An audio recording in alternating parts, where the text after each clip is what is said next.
Well, imagine calling 911 to report a robbery and being told a police officer will not be dispatched to the scene. That's exactly what's happening in Chicago. As of last Sunday, 911 will no longer send police officers to every call.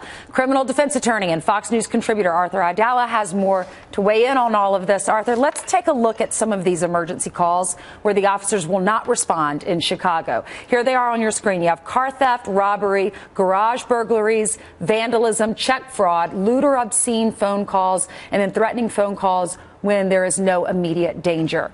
What are your thoughts? Could the city robbery? be held? Are you kidding me? I mean, robbery? Think about it. Is it, God forbid, you leave here this morning and some thug puts a gun to you or puts a knife to you and steals whatever and runs away. Now, okay, you're not, at that point, you're not in imminent danger, right? So you're reporting he's gone.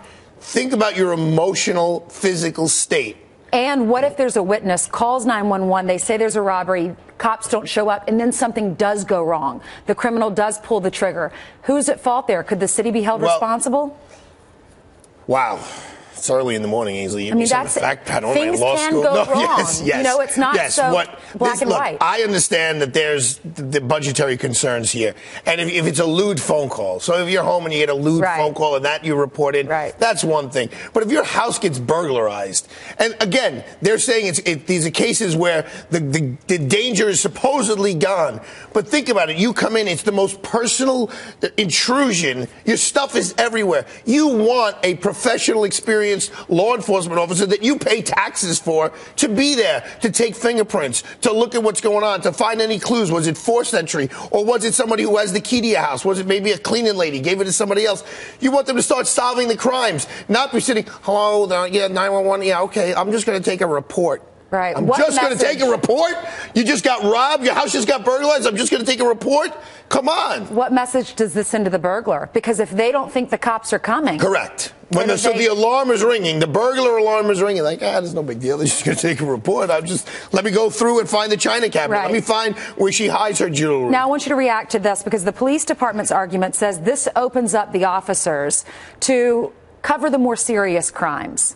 Well, look, again, if you're talking about a lewd phone call, they're correct. If you're talking about a robbery, the penal law definition of a robbery is a forcible taking of your property. It means someone grabbed you around the throat and took your property. Someone put a weapon at you.